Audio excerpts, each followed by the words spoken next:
함께 봉독할 하나님 말씀 누가복음 2장 8절부터 14절까지 말씀을 봉독하겠습니다. 오늘 함께 봉독할 하나님 말씀 누가복음 2장 8절로 14절까지 말씀입니다. 그 지경에 목자들이 밖에서 밤에 자기 양떼를 지키더니 주의 사자가 곁에 서고 주의 영광이 저희를 두루 비추매 크게 무서워하는지라. 천사가 이르되 무서워 말라. 보라, 내가 온 백성에게 미칠 큰 기쁨의 좋은 소식을 너에게 전하노라. 오늘날 다윗의 동네에 너희를 위하여 구주가 나셨으니 곧 그리스도 주시니라. 너희가 가서 강보에 쌓여 구에 누인 아기를 보리니 이것이 너에게 표적이니라 하더니 호련히 허다한 천군이 그 천사와 함께 있어 하나님을 찬송하여 가로되 같이 읽습니다. 지극히 높은 곳에서는 하나님께 영광이요 땅에서는 기뻐하심을 입은 사람들 중에 평화로다 하니라. 아멘. 자, 오늘 우리가 읽은 이 본문 누가복음 2장은 예수님께서 이 땅에 말씀이 육신이 되어 나타나시는 그 과정을 설명하고 있습니다. 그런데 천사가 가장 먼저 구주가 나셨다라고 하는 사실을 전한 대상, 누구에게 그 사실을 알려줬는가? 누구에게 이스라엘 땅에 구주가 나셨다라는 것을 전하였는가 할 때 오늘 본문을 보면 그 지경에 목자들이 밖에서 밤에 자기 양떼를 지키더니, 사실은 양을 치는 목자들, 그들에게 가장 먼저 복음이 증거되었다라는 것을 알 수 있습니다. 사실 이스라엘의 왕으로 오신 이가 태어난 자리가 예루살렘이 아닌 베들레헴이었다. 또 베들레헴 중에서도 사람들이 사는 집이 아니라 짐승들이 태어나고 먹고 생활하는 마구간이었다. 굉장히 예수 그리스도가 태어나신 그 자리 누추하고 어찌 본다면 가장 작고 보잘것없는 모습으로 오셨다라는 것을 우리가 이해할 수 있을 겁니다. 그런데 구주가 나셨다는 것을 왜 목자들에게 가장 먼저 알렸을까? 그 당시 이스라엘에 더 많은 사람들이 살고 있었고, 또 최소한 마구간이다라고 한다면 그 마구간을 빌려준 사람, 그 동네가 있을 거란 말입니다. 그럼 그 동네 사람들에게 가장 가까우니까 알려주는 것이 더 우선적이어야 되고, 또 그것이 더 가장 가까운 데서 사람들이 와야 된다라고 한다면 그 마구간을 빌려준 주인이나 그 동네에 사는 사람들에게 그리스도가 오셨다고, 너희가 기다리던 하나님의 아들이 오셨다라고 하는 사실을 알려줄 수 있을 터인데, 근데 그 동네 사람들이 아니라 오히려 양을 치고 있는 목자들, 그들이었다라고 성경은 기록하고 있습니다. 천사가 친히 가서 양을 치고 있는, 양을 돌보고 있는 목자에게 가서 그리스도 구주가 나셨다라는 것을 그들에게 가르치고 그들에게 전파하였다. 사실 잘 알다시피 목자들은 그 당시로 본다면 굉장히 높은 지위에 있는 사람들이 아니라 가장 낮은 지위, 열등한 지위에 있던 사람들이다라고 우리가 알고 있단 말입니다. 예전에 어떤 그 터키라고 한 나라를 어떤 방송에서 잠깐 보여준 적이 있었는데, 거기 보면 그 양치는 목자를 거기서 잠깐 인터뷰하는 자리가 나왔단 말이에요. 최근의 얘기입니다.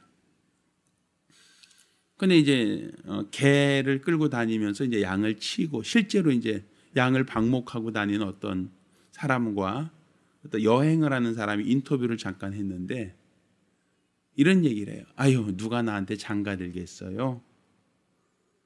그러면 양을 치러 떠나면 며칠간 양떼들과 같이 노숙하면서 양떼를 계속 먹이면서 돌아다니는데 매일매일 출퇴근하는 것도 아니고 한 번 집을 나가면 며칠씩 몇 주씩 집에 안 들어오는 직업인데 이런 직업 갖고 있는 사람이 뭐가 좋아서 누가 나에게 결혼하겠느냐라는 얘기였어요.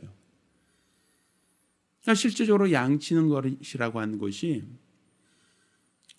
사람들이 좋아서 선택하는 직업이 아니란 말입니다. 매일매일 출퇴근하는 것도 아니고 양들과 함께 노숙하면서 양들을 이끌고 또 다른 풀밭으로 다른 초장으로 계속 이동하고 돌아다니는 직업. 양들을 짐승들이 어떤 공격하지 못하도록 혹은 양들이 길을 잃어버리지 않도록 끊임없이 신경 써야 되고 돌아봐야 되는 그런 직업이거든요. 또 양이 혹여 잃어버리면 그 숫자가 맞지 않는 양을 찾기 위해서 부단히 노력해야 되고 또 그 양을 잃어버리면 자기가 받을 어떤 삭세에서 공제해야 되거든요. 그러니 사실은 굉장히 힘들고 천한 직업이란 말입니다.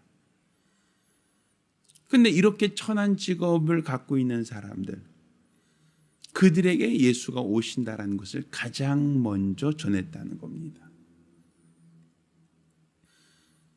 그러니까 목자들에게 가장 먼저, 그것도 빈들에서 양들과 함께 노숙하고 있던 목자에게 예수 그리스도 나셨다는 것을 가장 먼저 알려주고 그들이 마국간으로 찾아와서 그리스도로 나신 이에게 가장 먼저 경배하였다라고 성경 기록하고 있죠. 이는 예수 그리스도께서 이 땅에 오실 때에 목자로 오신다라는 것, 너희와 똑같은 선한 목자로 오셨다라는 것 때문입니다. 성경에는 예수께서도 친히 말씀하시죠. 나는 선한 목자니라고 요한복음 15장 말씀하시죠. 그러니까 예수 그리스도께서도 자기 자신을 지칭하실 때 나도 목자다. 근데 나는 어떤 목자냐? 우리 인생들, 우리들을 양으로 목양하고 있는 목자란 말입니다. 그래서 시편 23편 이와 같이 얘기하죠. 여호와는 나의 목자시니 내가 부족함이 없도다. 그가 나를 푸른 초장과 쉴만한 물가로 인도하시는도다. 그러니까 그분이 선한 목자가 되셔서 우리들을 푸른 초장과 쉴만한 물가로 인도하신다는 사실입니다. 이사야서는 이와 같이 얘기하죠. 우리가 다 양 같아서 그릇 행하여 각기 제 길로 갔거늘 여호와께서 우리 무리의 죄악을 그에게 담당시키셨다. 우리가 죄를 졌다라는 것은 목자를 떠나서 각각 자기 길로 가는 것을 죄악이다라고 이사야 선지자는 말하고 있지 않습니까? 또 예수님께서 제자들에게 요한아, 내가 나를 사랑하느냐라고 물어보실 때 내 양을 치라, 내 양을 먹이라 라고 또 말씀하지 않습니까? 그러니까 예수님께서는 그가 푸른 초장과 쉴만한 물가로 인도하는 목자로서 주님 나라에 갈 때까지 우리를 광야길 같은 이 세상 척박한 곳에서 우리를 이끌고 인도하시는 선한 목자라는 사실을 우리에게 가르치고 있단 말입니다. 이 선한 목자이신 예수께서 우리를 인도하여 푸른 초장과 쉴만한 물가로 인도하시고 종국에는 우리 하나님 나라에 들어갈 때까지 우리를 인도하시며 이끄시는 분이시다라고 하는 것을 우리에게 알게 하신단 말입니다. 그러니 예수 그리스도의 사역, 일평생 장차 감당하실 그 사역은 마치 양들 틈에서 잠을 자고 있는 목자와 같다라는 것. 너희와 동일한 분이 오셨다는 겁니다. 너희를 인도하는 목자가 나셨다라는 것을 그들에게 알게 하시고, 또 그들에게 가장 먼저 전한 것도 너희와 같은 목자가 나셨다. 우리 인생들을 이끌고 우리 양들을 인도하시는 목자, 그분이 오셨다라는 것을 목자에게 알리심으로써 예수 그리스도께서 참 목자 되신다는 것을 우리에게 알게 하신 겁니다.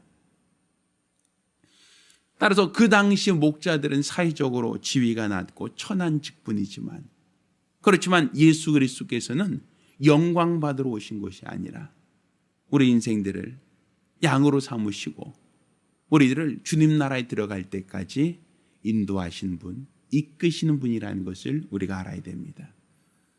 따라서 우리는 목자 되신 예수를 따르는 삶, 목자 되신 예수를 우리가 쫓는 삶이 바로 우리 성도의 삶이고 우리 성도의 신앙생활이라 말할 수 있습니다.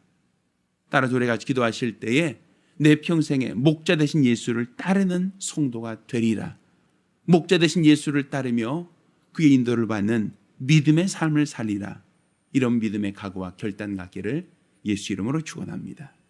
우리가 기도하실 때에 목자 되신 예수를 따르는 그리스도인으로서 이 땅에서 충성될 수 있도록 우리 주를 따르며 우리 주를 쫓으며 일평생 충성할 수 있는 성도가 될 수 있게 해달라고 간절히 사모하며 한 목소리 이렇게 나옵니다.